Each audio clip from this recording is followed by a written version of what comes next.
Bad, I hope. In comes the Eeyore of the situation. You're welcome. Lord, how tired are you? Very. Same. I'm normally asleep by now. Samesies. I'm past my bedtime. I don't know. It's Saturday, so. Saturday night's alright.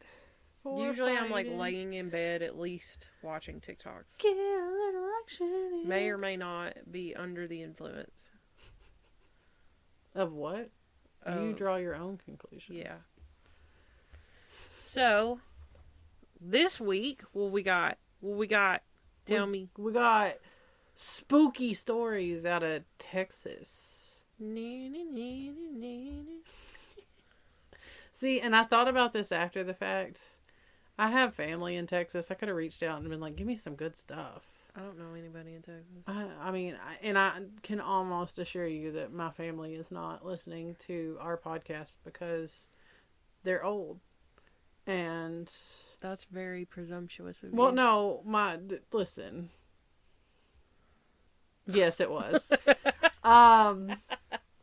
But also, I don't know that I want them to because I feel like I'd like to think that in their eyes I'm just this perfect little angel that they love so much. There's some secrets that should be kept. Right. That's fine. You know, some at some sense point, of morality. At some point, we may hit the big time and everybody's going to know who we are. Maybe. At some point. I mean, there are still, like, there's some big podcasts where I'm just like, somebody will be like, oh, do you listen to such and such? And I don't even know what that is. Who is that? Yeah. I was like, my sister was like, oh, I listen to Kendall Ray. And I was like, who is that? She's like, oh, she's got a YouTube channel. And I'm like, I've tried listening to it. It's okay.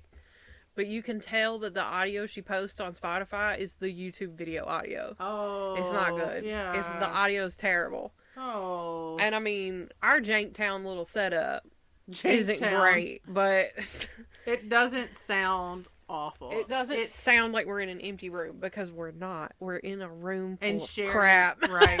And sharing one mic that we're both loudly speaking into. Right. We have our own mics. We have our own little mini recording booths.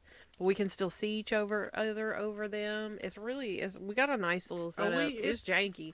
Don't look at it, but you guys, if you follow our socials, you've seen it. Yeah. But, you know, if you want to let us have better quality, then let us know. And I'll put my Venmo in the Thursday. We'll put some just donations because we ain't ready for that tax information stuff. I don't know. Maybe we can make like an Amazon wish list or something. But the wish list, the things on the wish list that we want are expensive. I mean, you never know. Maybe we have like some rich listener that's like, you know what? I want to help these ladies out. Listen, I'm not trying to turn no tricks for you, but like I'll send you a picture of my big toe. I'll talk to you, not dirty, but just normal. Be like, how you doing? It's your girl. Hi, it's me, your girl. Oh my gosh. So if any of y'all have any rich uncles, share our podcast out to them. Right, tell them. That's who we will tell at the end of this episode. Yes. Okay. All right. So spooky Texas. I'm starting. I already forgot. Okay, so I'm starting with the Marfa lights. I think I'm gonna be a little wacky this episode. Man, is this one of those? Tired. Is it okay? So with that being said, if you guys hear feedback, it's me on the TikTok trying to record her goofy self. So I don't know if we had any last time. No, I haven't sent in, or I haven't recorded TikToks while we were recording in a long time. Yeah. But also, if you guys hear like turning, like noises in the background that could possibly be turning pages, then that's me because I'm actually looking at a book tonight. Holy shit. In case y'all didn't know, I can actually read. Oh my gosh. What an amazing revelation. So the Marfa lights. So past Route 67 in the tiny West Texas town of Marfa, many people have reported seeing eerie lights in the sky. The Marfa lights show up randomly and may act oddly, splitting into two lights or merging into one. Witnesses have also suggested different theories as to their origin, including that it might just be car lights, fires, or UFOs, or disembodied spirits. Some scientists have suggested that the lights are the result of glowing gases. So this is actually in the book that I am referencing. Yes. This book, for your knowledge, is Haunted Places, the National Directory, Ghostly Abodes, Sacred Sites, UFO Landings, and Other Supernatural Locations by Dennis William Hawke. The revised and updated edition. Yes, it is the revised and updated. I paid $5 at McKay's. Nice. That looks like an old school Walmart sticker on the back. Like when you'd buy books at Walmart. Kind of, or Kmart. Oh, shit. Anyways. So this book says about the Marfa lights that the Apache legends say that the lights are the spirit of Chief Alsate, who was condemned to wander the area after he offended a tribal god. White settlers attributed the lights to ghostly lanterns of a family that got lost in the wilderness in the 1850s. Marfa was established in 1881 as a watering stop on the Texas and New Orleans Railroad, and the first modern sighting was reported by a cowboy, Robert Ellison, in 1883. Recently a driver, however recent this book is, on U.S. Highway 90 reported that one of the glowing balls entered his speeding car through an open window and stayed in the automobile for 2 miles. No, get out. In July 1989, Unsolved Mysteries set up sophisticated monitoring, however sophisticated in 1989 was. Right. At the site and monitored the lights, but all their guest scientists could agree upon that it was phenomenon and was not man-made.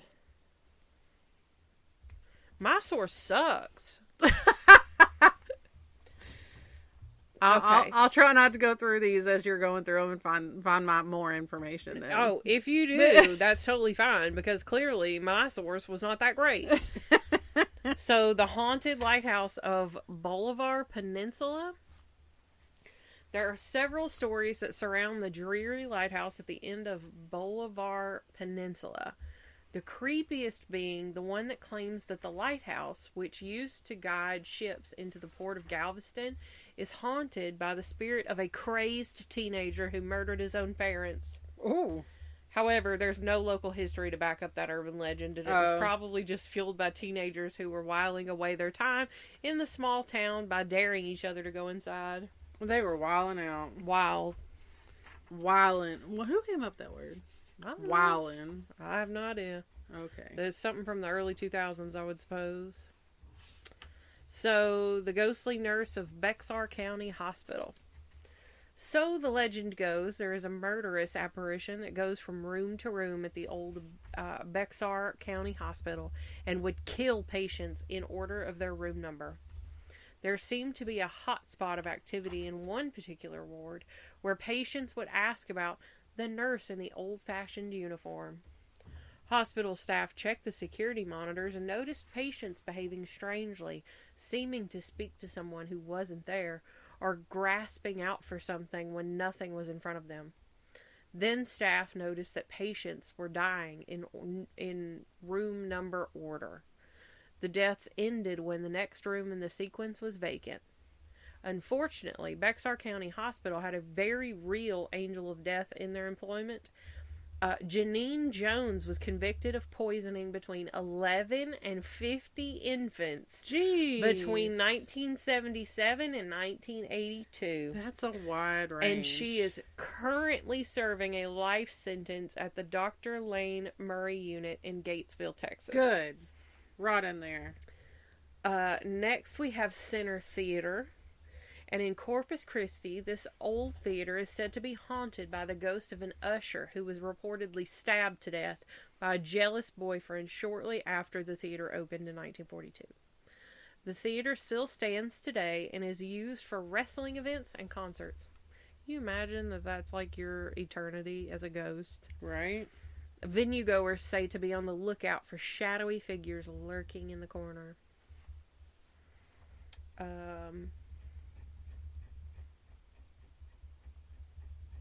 My last one is a very long one. Yeah, that's what I was just looking at because I think it's in this book, but your thing for this one is much better than mine. El Muerto, the Headless Horseman.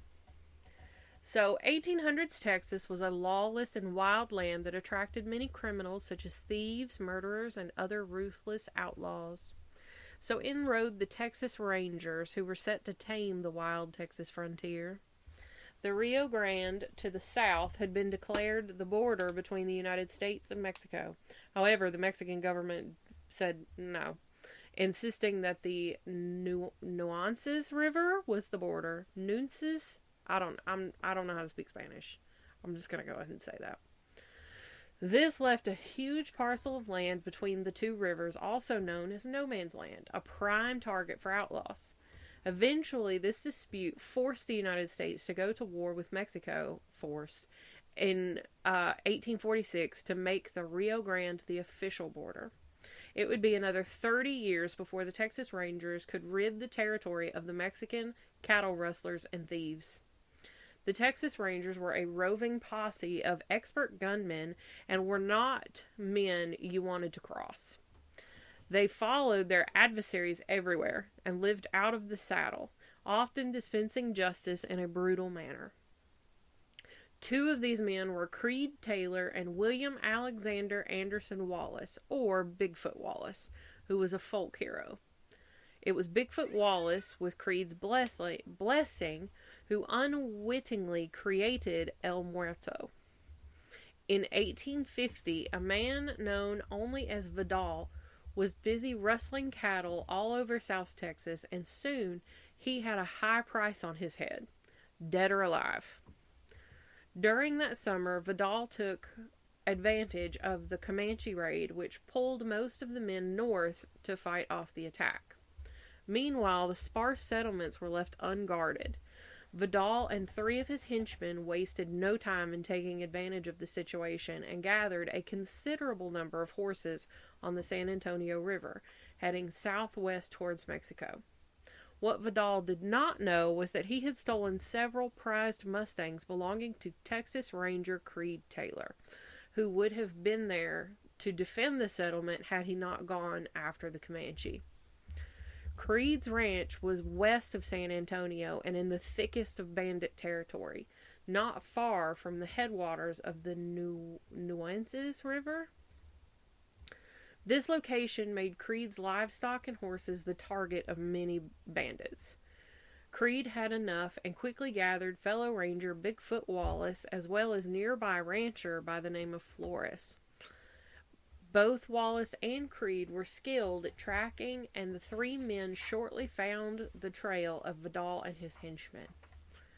When the 3 men came upon the outlaw camp, they waited until the dark of night when the bandits were sleeping to attack. The thieves were killed, but killing them was not enough. Oh no. Creed and Wallace wanted to set an example that would deter future bandits. Back in those days, the stealing of cattle and horses was a more serious crime than murder. The Rangers tried all types of brutal justice, including stringing them up in trees and leaving them hanging, shooting them and chopping them to pieces, and leaving their bodies for animal bait. But nothing stopped the outlaws. In a dramatic example of frontier justice, Wallace beheaded Vidal and then lashed him firmly into a saddle on the back of a wild Mustang. He tied the outlaw's hands to the pommel and secured the torso to hold him upright. Bigfoot then attached Vidal's head and sombrero to the saddle with a long strip of rawhide. He then turned the bucking horse loose to wander the Texas hills with this burden on his back. Soon after, stories began to abound about the headless rider seen usually in remote country, with his sombreroed head swinging back and forth to the rhythm of the horse's gallop. As time went on, more and more cowboys spotted the dark horse with its fearsome cargo, not knowing what it was that they had filled with bullets. But the horse and its rider rode on, and the legend of El Muerto, the Headless One, began. Soon, the South Texas brush country became a place to avoid, as El Muerto was credited with all kinds of evil and misfortune. Finally, a posse of local ranchers captured a wild pony at a waterhole near the tiny community of Ben Bold, just south of Alice, Texas. Still firmly strapped on its back was the dried-up corpse of Vidal, now riddled with bullet holes and arrows. The body was buried in an unmarked grave near Ben Bolt, and the horse was set free. That should have been the last that anyone ever heard of El Muerto, but the legend lives on to this day. Soon after the body of Vidal was laid to rest, soldiers at Fort Inge, present-day Uvalde, began to see the headless rider. Anyone who traveled no man's land also reported continuing to see this apparition. In 1917, a couple traveling by covered wagon to San Diego, Texas, were camped for the night outside of town. Honestly, I didn't realize there was a San Diego, Texas. I didn't either. They reported the next day that as they sat by the campfire, a large gray stallion sped by with a headless man shouting, "It is mine. It is all mine." There was another sighting of the headless rider reported near Freer, Texas in 1969. The legend still lives on today, with many people reporting seeing the headless rider galloping through the mesquite on clear moonlit nights in South Texas. I felt like the history of El Muerto was important. Right. Even though it was a bit descriptive. You want to know what my book says about it? What? It talks about Headless Horseman Hill. The ghost of a headless cowboy riding a steaming horse has been seen for over 100 years here. The cowboy is said to be a horse thief captured by a posse and crudely beheaded because the men could not find a suitable tree from which to hang him. The hill is above the old city cemetery and San Patricio, 24 miles northwest of Corpus Christi. Well, hail. I just saw what your nonprofit is. I'm real excited about it. Anyway. I thought you might be. So, what I have, I'm going to go through some of these that are in this book, because there's quite a bit in Texas in this book. And then I've got a really good one that I was really excited about. And that was really, honestly, the inspiration behind us doing this episode, because I had reached out to her about this story when I heard it and was like, ooh, I got a story. So, here we go. From this book, we have the first one that I found that was really, it's sweet. It's really sweet, honestly. It's in Alpine, Texas, Dolores Mountain. This mountain was named for a tall, dark-haired woman whose ghost is seen here. She was working as a servant girl in a large house outside Laredo in the 1880s when she fell in love with a sheep herder who spent many weeks away from her tending sheep in the mountains. While they were apart, the two lovers lit brush fires to communicate their love over the great distance. Unfortunately, the Apaches also saw the fires, and they attacked and killed the sheep herder. After her lover's murder, Dolores still climbed the mountain to light her fire, hoping against hope to see a reply in the far-off peaks. She did so until she was old and gray, and her ghost continues to kindle a flickering flame to this day. Aww, that's a sad story. Right, but it's sweet. Yeah. This one I found to be cool as well. Fort Davis National Historic Site in Alpine, Texas. The ghost of lovely Alice Walpole has been seen here since Civil War days. In 1861, when this fort was being used by Confederate troops, the young Alabama beauty disappeared. She was searching for white roses along Olympia Creek when she was abducted by Apache Indians. Nobody was ever found, but her ghost started showing up a few days later. She was most often seen outside the quarters where the women did their needlework.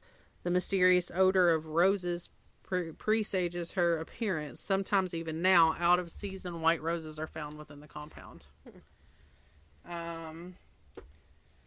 Let's talk about Ooh, I like this one. In Aurora, Texas, the Masonic Cemetery. Mm-hmm.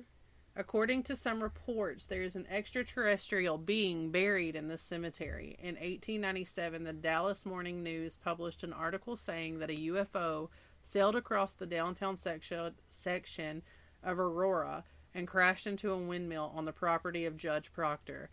There was a terrific explosion that destroyed the windmill, a water tower, and the judge's garden.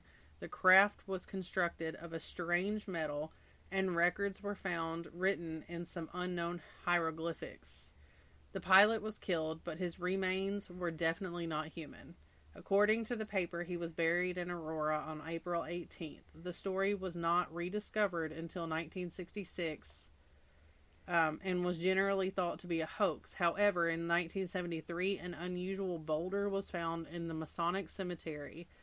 It had the vague outline of an arrow with 3 small circles. Many believed it was the tombstone marking the alien's grave, but cemetery officials insisted the grave contained the remains of a man named Carr, who died of spotted fever in 1897, and secured an injunction to prevent any unauthorized digging at the site.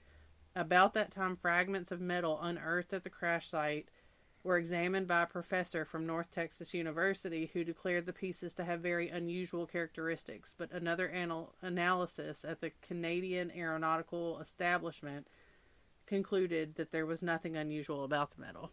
Well, we don't talk much about aliens. No, we should. We should. The governor's mansion in Austin. The small north bedroom here is haunted by a governor's nephew. The mansion was built in 1853 by the 4th governor of Texas, Alicia Peace, but the ghost is Governor Pendleton Murrah's 19-year-old nephew who committed suicide in his bedroom in 1864. The lovesick lad put a pistol to his head when a niece of Mrs. Murrah refused his hand in marriage. Afterwards, servants refused to enter the room, which they said was haunted by the boy's anguished spirit. No one could sleep in the ice-cold room because of the unexplainable banging sounds, so Governor A.J. Hamilton had it sealed after the Civil War. It was reopened in 1925, and the muffled sobbing of the heartbroken boy can still be heard, especially on Sundays, the day he ended his misery. The Houston bedroom in the mansion is said to be haunted by none other than Sam Houston, the 3rd governor of Texas. The statesman's shadow lurks in the corner of the room. His restless spirit was encountered by both wife and daughter of Governor Mark White in the 1980s.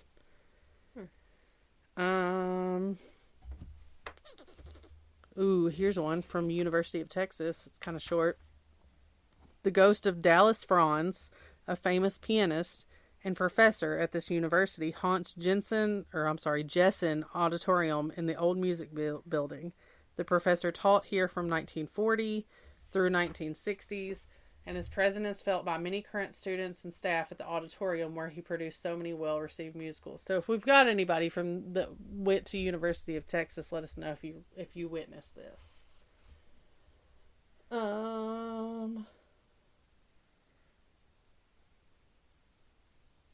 Okay.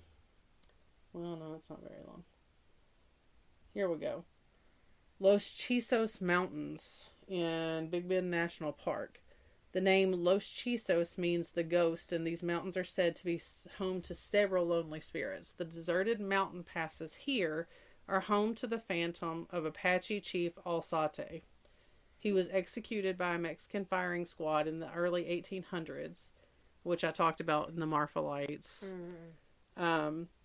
Sometimes one can hear the sobbing of an Indian maiden who drowned herself in a mountain pond rather than be defiled by her white kidnappers.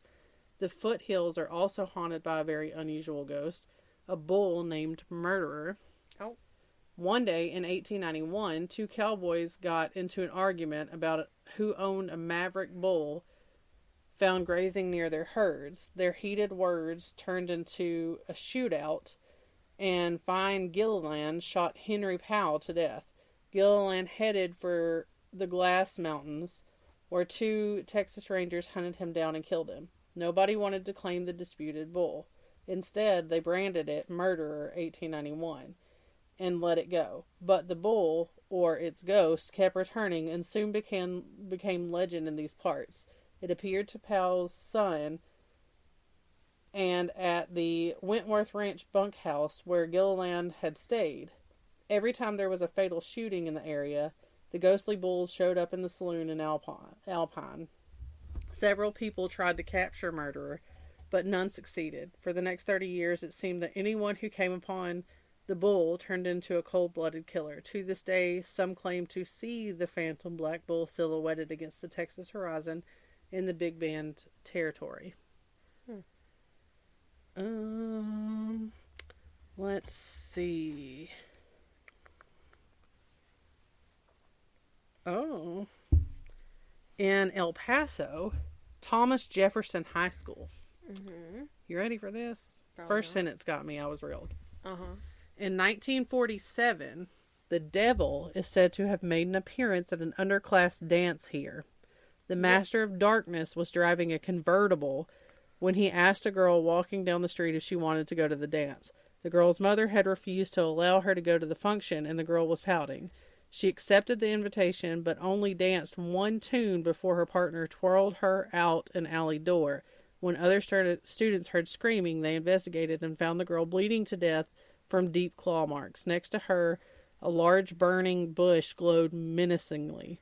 The witnesses were overcome by feelings of a malevolent presence. This story is typical of urban legends in which the devil shows up in our everyday world. Right. My brain literally pictured the dude that played Lucifer. Oh, yeah. My first thought is, doesn't he have better things to do? True. Go to a high school dance? Right. Let's see. There's a lot here. How far are we into this episode? We are not very far at all because it didn't take me very long. Girl, I got this. 28 minutes. Fuck us up. Fuck us up, fam. You said it first. That was me high-fiving myself. Here's something about El Muerto here too. Lady in Blue. This is in, I don't know. So anyway, the Lady in Blue, the mysterious ghost of a Catholic nun, appeared to the Cados and Humanos Indians living along the Neches River in the 1620s, many years before Spanish explorers discovered the area. When the Spanish finally arrived in 1680, the Indians crossed their chests in the sign of the cross and were proficient in many aspects of, I don't know what this word is, catechism? They explained that a ghostly lady in blue wearing a cross and a long blue habit appeared to them and taught them about Christ. Amazed, explorers later discovered a nun in Spain, Sister Maria Cornal de Jesus of the Agrada convent, who insisted she traveled out of her body to converse with the savages in the Americas. She accurately described many of the landmarks of New Mexico and Texas. The case remains one of the oddest on record. I believe it. I just imagine any of our listeners that might be of Spanish-speaking descent. They're like, listen to these white bitches. These girls are white. These girls are white as hell. Okay, so the Alamo. When this mission was first established in 1718, it was known as San Antonio de Valero. It is thought that spirits dating back to its founding kept the old Franciscan mission from being destroyed over a century later. On March 6, 1836, after 13 days of siege, Mexican forces, led by General Antonio Lopez de Santa Anna, overran the Alamo and killed every armed defender at the outpost. He ordered all 184 bodies dumped into a mass grave and left orders that the Alamo itself be torn down to the ground. But when Mexican engineers started tearing into the walls, Ghostly hands protruded to stop them, and workers fled in fear. I don't blame them. Some of the phantom hands held glowing torches, and a thundering voice called out promising a horrible death to anyone who desecrated the walls.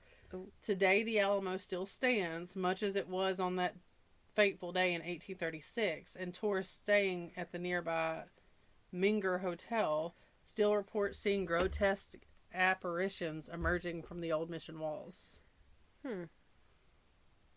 I've never wanted to go to Texas, but now I gotta do. I've always wanted to go to Texas. But it just seems hot and dry. I'm just not a fan. Villamain Railroad tracks. The ghost of children haunt this rural railroad crossing. This is in San Antonio. They were victims of an accident in which a freight train hit a school bus. As a memorial, the streets in the area were named after those who died. It is said that the ghosts try to push cars across the tracks to safety. An investigation led by Melissa Fuentes provided startling evidence. She parked her car on a dirt road facing the tracks and sprinkled flour all over her car. To everyone's amazement, small handprints appeared on the windshield. In 1995, a national television show sprinkled baby powder on a car parked at the tracks. In front of their cameras, a child's handprint appeared. Ew! Mm-mm. Chills. Yeah, I don't want to. I kind of want to see that, though. I do, but I don't fucks with kid ghosts. Yeah. I can't. Excuse me. It gives me the ick. I'm, trying not to gag. That can fuck all the way off. What is this one? Saratoga. In Saratoga, Bragg Road Light. The Bragg Road Light, also known as the Big Thicket Light, has mystified observers for nearly 50 years. The light seems to sway back and forth as if someone were carrying a gas lantern. It begins as a flickering yellow light in the distance and changes to a brilliant white light as it approaches. Then it turns bright red and disappears. Bragg Road was once the gravel bed for Santa Fe railroad tracks that ran through the town of Bragg, which was settled by railroad workers and their families in 1901. The town was torn down and the tracks dismantled in 1934, after the railroad discontinued the route. Legends explaining the light are plentiful. Some say the light is a ghost of Jake Murphy, a brakeman beheaded when he fell underneath the train there. Ugh! Ugh! Others tell of 4 Mexican laborers killed by a foreman who wanted their money, or perhaps the light is a lantern carried by the phantom of a hunter lost long ago in the bogs. Whatever the explanation, the phenomenon has been observed by hundreds of witnesses.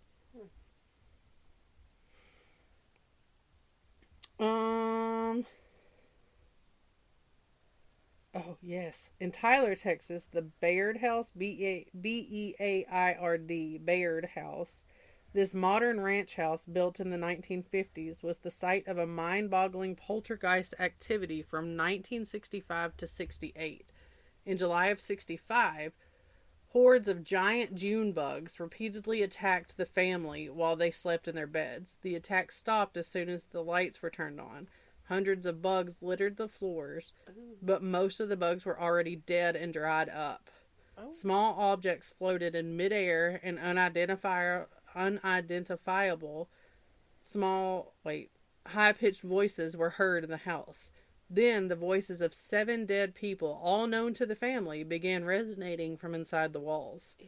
An invisible force pulled covers off of beds in the middle of the night, punched holes in walls, and unscrewed plugs on gas lines in the house. Police investigated the house on several occasions but could find no cause for the phenomena. The family was finally forced to move out of the house, and subsequent owners reported nothing unusual. Sounds like somebody just had some shit going on with that family. Yeah. But, honestly though, I could have fed... I don't know if we hadn't even talked about this yet. I could have fed Mabel for the rest of her little life with all them June bugs. She loves them. So, I didn't think that. I got a hedgehog. And she is the cutest little fart. She's kind of mean. She didn't like me. She's not mean. She's just scared. She didn't like me. She's still... We've had her for like three-ish weeks now. And she's never been socialized, really. She was just kind of existing. And I took her. I got her. And she's living her best little life now. She sleeps on a little mushroom. It's the cutest thing. She's cute. Anyway, proceed. So, you've heard the legend of the Mothman? Oh, hell yeah. As far as West Virginia, but it's also been seen in Washington, Texas. I didn't know there was Washington, Texas. I didn't either. I have 2 more out of this book, and then I'll go into my big one. Your finale? Yep. This one is in Waxahachie, Texas, Catfish Plantation Restaurant. The sign at the entrance to this quaint restaurant reads, "If you have a ghostly experience, please tell us." Mm-hmm. The quaint Victorian house was built in 1895 by a farmer named Anderson. His daughter, Elizabeth, was strangled to death on her wedding day in the 1920s. Oh. She died where the ladies' room is now located and became one of the ghosts of the Catfish Plantation. There are 2 others. One is a farmer named Will, who died in the house in the 1930s. The other is an elderly lady named Caroline Mooney, who died in the house in 1970. The 3 ghosts are responsible for the bone-numbing cold spots that move silently through the house, as well as flying objects and slamming doors. Elizabeth's kindly presence is felt mostly in the dining room, where she likes to reach out and touch people. Will's apparition is often seen on the front porch, and Caroline's angry spirit is detected in the kitchen. Ever since Melissa and Tom Barker remodeled the house into a Cajun eatery in 1984, dozens of employees, customers, and news people have witnessed paranormal manifestations here. Research trip. Yeah. I'm here for it. I could eat. I started to say, first of all, you had me at restaurant. Second of all, it's a Cajun eatery. Third, ghost. Hell yeah. Yeah, I could eat. You ready for this? In Wink, Texas, in the oil fields of Wink, Texas, the unlikely ghost of a Russian Cossack, Cossack,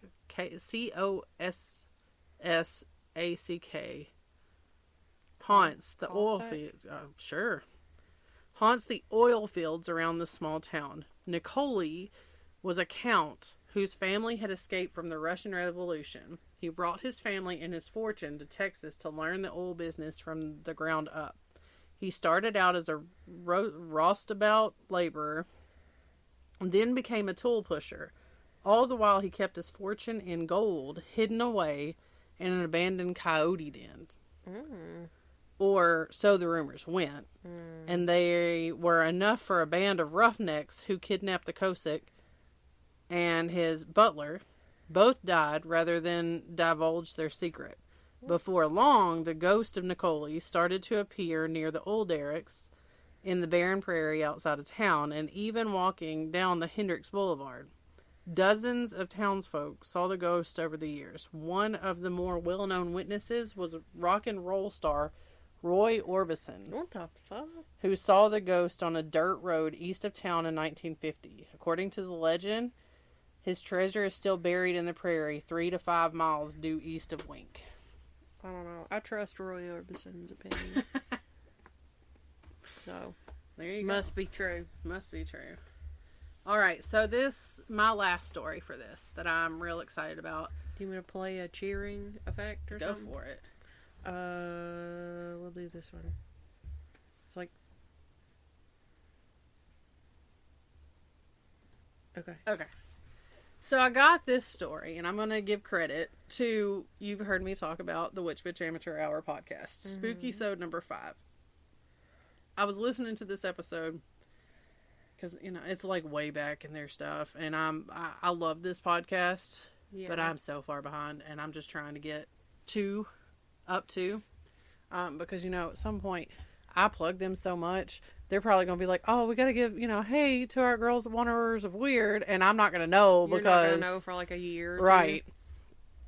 But I heard this story, and I was like, oh, I got to do this. There was actually 2 things that came from this episode of the podcast, and we'll get to the other one on another episode. Okay. But this one is about Diamond Bessie of Jefferson, Texas. Mm. She was born as Bessie Ann Stone in 1854 in New York. She was a gorgeous woman with black hair and gray eyes. She gained the attraction of men constantly, and she loved it.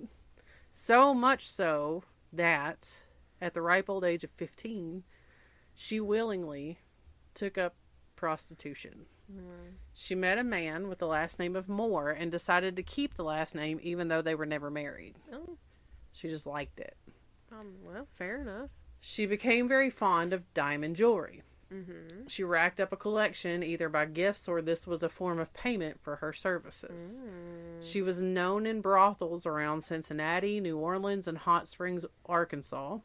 It was in Hot Springs, Arkansas, where she met a man by the name of Abraham Rothschild in 1871. He came from a very wealthy and hoity-toity family, according to the podcast that I listened to, according to which The Rothschilds are But on another website that will be tagged in the episode notes, they say that he was not from that family. However, as the rest of the story goes, it sounds like he really was. But anyway, he was the black sheep of the family and was big on the party scene and liked to hang around the brothels and whatnot. He just liked to honestly blow money. The relationship between Rothschild and at that time Bessie Moore was very abusive and toxic, and it was quite common to hear them arguing and her crying. Some reports even mention that there was violence. This man even forced her to continue prostituting, as it was believed that she was already out of the lifestyle by then, but he required her to pay him $50 a day. So that was a lot then. I would venture to say that and I think they even said in the podcast, around about in these days, that's like $1,000 a day in our money. That's a lot of freaking money. Right. She had told some people at that point that she thought he was trying to steal her jewelry also. Even though he was clearly a douche canoe, she must have loved him and started to pressure him to marry her. Of course, he would refuse, saying things like he couldn't marry a prostitute. It would tarnish his family name. What would his family think? What would other people think of his family? But then she falsely and wrongfully said that she was pregnant, and if he didn't marry her, she would tell everyone. Now, that's messed up. But keep in mind that, when you're in a narcissistic relationship, that you feel like this is the one. Right. You're going to do what you can. You are so convinced that this is your person. She was doing what she thought she had to do to keep her person. Abuse is just crazy like that. Finally, in 1877, the two registered as married in Marshall, Texas under false names. 2 days later, they landed in Jefferson, Texas by train. They registered at the Jefferson Brooks House Hotel on January 19th, 1877 under the names A. Monroe and wife. The town took note of them quickly since she was always wearing her diamonds. They began to call her Diamond Bessie. Gossip began to spread about them as it will in a small town, especially small southern towns. On January 21st, he packed a picnic lunch of fried chicken for them. They crossed over the Cypress Bayou Bridge that's just like a mile-ish away from town. And so this bridge took them out into like the middle of the woods in the bayou forest area. Okay, so they're out in the wilderness. A local by the name of Frank Malloy saw them out in the wilderness, or saw them going to the picnic at like 11 o'clock that morning. He noted that she had brought out the big guns and was donning all of her bigger diamonds that she had in her collection at that point. Little did he know he would be the last person to see her alive outside of Rothschild. Around 2 to 3 p.m., Rothschild returned to town alone. When asked where Bessie was, he stated that she decided to stay on the outskirts of town and visit friends. Mm-hmm. Likely story. Right. The next day, he went to eat breakfast alone, wearing all of her jewelry. Why in the hell? He then boarded a train alone, again, carrying all of his and her luggage. He went home to Cincinnati. She was found weeks later on February 5th, shot in the head outside of town. According to the Witch Bitch Amateur Hour, she was shot in the back of the head. According to this other website that I found, she was shot in the temple. The remnants of the picnic were still around her, and all of her jewelry was gone. She was buried in the nearby Oakwood Cemetery. Once he returned home, this man became a mess. I'm sure his conscience was killing him. He started drinking. He was paranoid. He felt like he was being followed. He attempted to unalive himself and only managed to shoot out his right eye. Oof.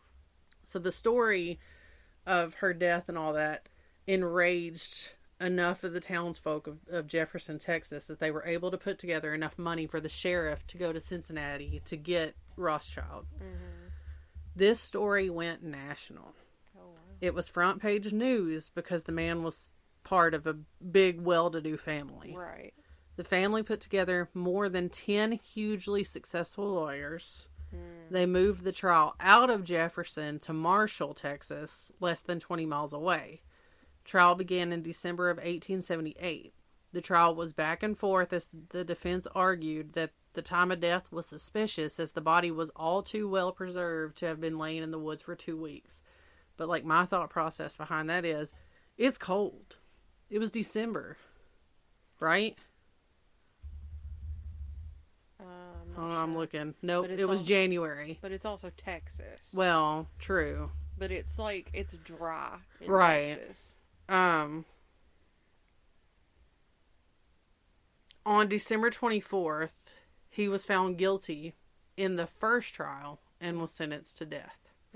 The foreman, like the main person in the jury, actually drew a noose on the wall and said, "Here's my vote." Wow. Then he went to trial again with an appeal in December of 1880. But this time, it did take place in Jefferson. And on December 30th, after 4 hours of deliberation, he was acquitted. Oh my gosh. Per reports, each juror was paid $1,000 to throw the trial. There were also rumors floating that each of them received a piano. That is so messed up. He and his family moved back to Cincinnati. There were no repercussions for his actions. However, one account states that a strange man that could possibly be Rothschild was seen visiting Bessie's grave in the 1890s, leaving flowers and a donation of some kind. Her spirit remains and roams Jefferson, specifically the Excelsior Hotel, where there's a room dedicated to her. She is known to slap women across the face. Oh. Because she likes the man. She doesn't want the attention to be on any other women but her. She climbs into bed with men, yanks covers off of you in the night, and she tries to pry diamond rings off of sleeping guests. And if money is left on the side tables, it comes up missing. Wow. That's that. Podcast trip. We make Daniel go and sleep with the ghost. Tell us where she touched you. Did she steal your money? Does he have any diamonds? He wears some diamonds? No. I'm not sending him with my diamonds. No. But the girls were staying at this hotel in this episode, and none of their shit came up missing. Well, that's good. Yeah. Well, that was a good story. I like that one. See, now you know why I was so excited about it? Yeah. Wait till y'all hear when we get to this other episode for this other part that I heard in this episode. Oh. Chef's kiss. Oh. Well, that was Spooky Texas. Spooky Texas. My brain just went. Nonprofit. Oh, yeah. I got my nonprofit. Okay. So, this week I chose the Down Syndrome Partnership of North Texas, who supports individuals with Down syndrome, their families, and caregivers in achieving the universally desired goals of self-fulfillment, pride in one's achievements, inclusion in the community, and reaching one's fullest potential through social and educational activities. DSPNT has been serving families in North Texas in Tarrant, Johnson, Hood, Parker, and Wise counties since 1995. Our programs serve families and individuals with Down syndrome through all stages of life, from diagnosis through to adulthood. Our mission is to provide support to individuals with Down syndrome and their families through awareness and engagement, advocacy and outreach, education, and the exchange of ideas and experiences. And as usual, I will leave a link to donate directly to that organization. Can I just tell you? No. Okay. No, I'm just kidding. I said I was excited about this because if you as listeners don't know, I've always had a soft spot in my heart for people with what you will say is disabilities. My family, we don't call it disabilities. We call it special abilities. Mm-hmm. For some reason, my entire life, people with Down syndrome have always held something special with me. Yeah. And I just absolutely, anytime I see an individual with Down syndrome, I want to be their best friend every time. There's nothing down about a person with Down syndrome. Right. They are always the happiest freaking people. We call them our extra chromey homies in my house. Yeah. My TikTok for you is like all the extra chromey homies doing the cool shit. They're so much fun. My aunt used to work in an elementary school when I was younger. Mm-hmm. And so like if we were out of school, because it was in a different school district than mine, mm-hmm. if we were out of school for some reason and they weren't, my mom would send me to work with her. Yeah. And like she was like a teacher's assistant, and so like she'd have to do like lunch duty and stuff, so I'd go into the cafeteria with her and I would help her like open ketchup packets and whatever. And there was one kid, and I remember his name, which is crazy to me because I don't remember shit, but I remember this kid's name who had Down syndrome, and he just loved me. Yeah. Every time I'd come in there, his face would light up, and he'd want me to sit with him. He'd want me to hang out with him. He was so sweet. Yeah. And it's just, I love the extra chromey homies. I just do. I just want to be all of their best friends. I want to hug them. They are so special. Every person with special abilities is special. For sure. Well, that's it, ladies and gents. That's a wrap. Follow us on the socials. Instagram. TikTok. Facebook. Twitter. Email us. At wanderersofweird@gmail.com. She has made me say that for the last 3 or 4 episodes, and it's so hard for me. It's because I like going gmail.com. Share stories. Let us know where you're from. Yeah. Let us know if you... I'm formulating a sentence in my brain, and it's not coming out of my mouth as fast as I would like for it to. Let us know if you're enjoying this shit. Right. Give us some feedback, guys. Leave us a review. Tell your... Who are we telling? Your rich uncle. Yeah, your rich uncle, so he can buy us new equipment. Oh, an update, and we should have done this like weeks ago. We had posted on our TikTok about the missing person. Oh, yeah. She has been found safe. Yes. And I'm sorry that we did not include that on... like 3 episodes ago. Right, 3 episodes ago, because we totally should have. But Nikki was found safe. Yeah. Today, right now, it is June. Well, technically, right now it is June 4th because it is 12:23. When you're hearing this, it's a few weeks from now, but she has been found safe. She has communicated and reached out to family and friends. Yeah. She is okay, and Tyler, that was with her, he's in custody. He's in custody, but it's for unrelated warrants. Yeah. But at either rate, he's in custody and she is safe. Yeah. So we want to thank, I know that our TikTok was shared out and I believe our Facebook post was shared out. We want to thank you guys for helping getting the word out. Yeah. That means more to us than you will know. Nikki was somebody that Brittany and I both went to school with. Yeah. We both had interactions with. Nikki and I were friends in school. She was always the nicest person I've ever met. Right. I love her to death. Sadly, also, there was another missing girl that we had posted about. Yeah. Chase Stafford. Yes, her body was found. Yeah, unfortunately.